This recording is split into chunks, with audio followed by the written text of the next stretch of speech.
Okay, hi guys. I'm going to review with you Ralph Waldo Emerson's Self-Reliance for those of you who are confused or just kind of want to hear what I have to say about it.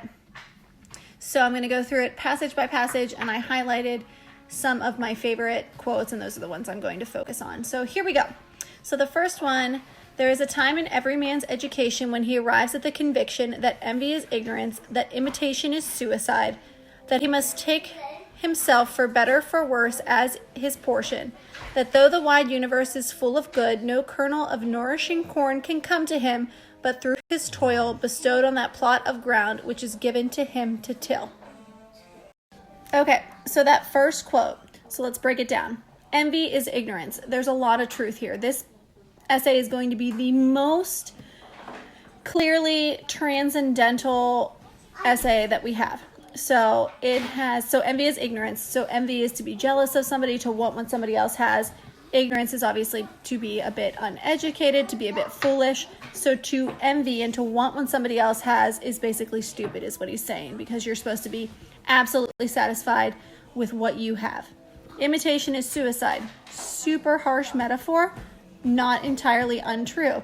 If you think about it, if you're trying to be like somebody else, to imitate somebody else, you're sacrificing your own identity and therefore killing off that identity. So suicide of, your own sense of self or your own identity. So harsh metaphor, but absolutely effective in getting his message across. Okay, that he must take himself for better for worse as his portion. So you gotta accept yourself. So accept your flaws, accept your strengths, your weaknesses, whatever. Accept who you are as a person. Don't try to change that. You have to accept yourself. And then the next part of the sentence goes into what to do with ourselves and how we can make ourselves better people. So that though the universe is full of good, a lot of good happening, no kernel of nourishing corn can come to him but through his toil bestowed on that plot of ground which is given to him to till. Who does not love a good farming metaphor? So the corn kernel is the goodness in the world. You're not going to get it if you're not going to work on making yourself better. Okay, when he says plot of ground, which is given to him to till, that's you. God gave you and made you how you are. So you got to work on yourself to become better. I think we all know that, right? Okay, so in summary, paragraph 1, be yourself. Don't let anybody else tell you how to be. I love it. I'm here for it. Stan Emerson forever. Okay, passage 2. So we but half express ourselves and are ashamed of that divine idea which each of us represents. It may be safely trusted as proportionate and of good issues, so it be faithfully imparted. But God will not have his work made manifest by cowards. So, facts, right? We half express ourselves. Nobody is really who they are truly all of the time. So we put masks on in different situations, depending on who we're with, where we are. And he is basically shading us here and telling us that we are ashamed of that divine idea that we represent because God made us, and God doesn't want his work to be made manifest, brought to life by a bunch of people who are afraid to be themselves. We're all beautiful, and we should rock it out, really. Passage 2. Okay, then passage 3, I just highlighted the first part. Trust thyself, every heart vibrates to that iron string. So that is a musical reference, specifically giving you the image of a guitar or any other stringed instrument. So bringing in some music, which we'll see again in Walden. Accept the place divine providence has found for you, the society of your contemporaries, the connection of events. So this goes into a little bit cheesy, but I'm cheesy.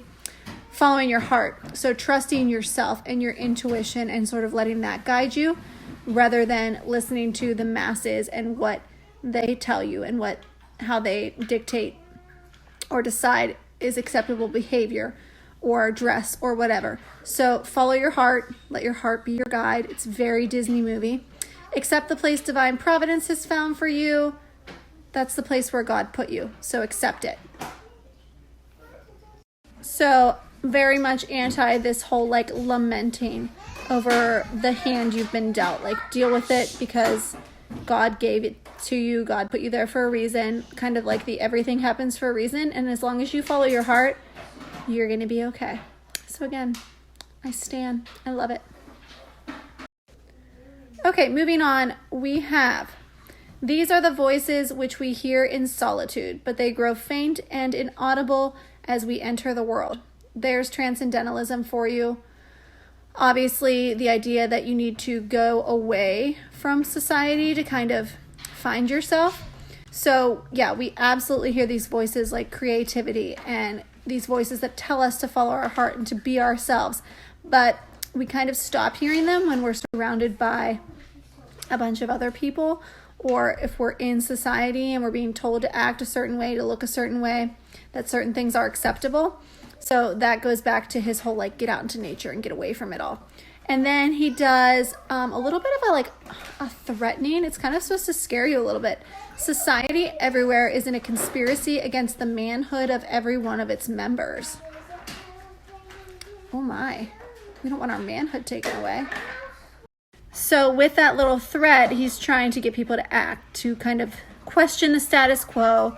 Obviously, society is anything that is man-made or dictated as like appropriate by the masses. So, that can be so many things. So he's saying to question it because society is against the manhood. They want you weakened. They want you to be conformist, because if people are all doing the same thing and acting the same way, then they're easier to control. Hello, every dystopian novel ever has that sort of premise. And then at the very end of this section, he talks about nothing is at last sacred, but the integrity of your own mind. So being honest, the honesty of your own mind, the way that you present yourself should be your truth. You hear people say it all the time. Speak your truth, live your truth, be who you truly are. That should be the most important thing, is being who you truly are and not letting anyone or anything prevent that from happening. Okay, the final paragraph of this section is the greatest. So I highlighted the end. Speak what you think now in hard words, and tomorrow speak what tomorrow thinks in hard words again, though it contradict everything you said today. Speak your mind, and tomorrow if you wake up feeling a different type of way, say it. So speak out, speak your truth, say what you believe. You should, and he's saying like, yell it, speak in hard words, like firmly state what you believe. Don't just sit there passively like, oh, I can't say it because I don't want to offend. Say it. Who cares? And then he brings in the self-conscious, oh gosh, so you shall be sure to be misunderstood. Is it so bad then to be misunderstood? And then he starts the name dropping, and it's magic. Okay, so the name drop, the allusion to Pythagoras, Socrates, Jesus, Luther, Copernicus, Galileo, and Newton. What do all those men have in common? Well, now we think of them, we hold them in high regard. We think of them as fantastic, wonderful philosophers. At the time that they were living, they spoke these thoughts out loud and were ridiculed, tormented, ostracized, killed for what they believed in. But it didn't stop them from speaking up about their beliefs. So the very final call to action, to be great is to be misunderstood, echoes what he said earlier about speak your mind. Who cares if people don't get it? You speak it. And that's the best way to live, the most self-reliant and independently pure. And that's how God wants you to live. So and that is my Interp, at least an analysis of Emerson's Self-Reliant, at least the excerpt from it. Please enjoy.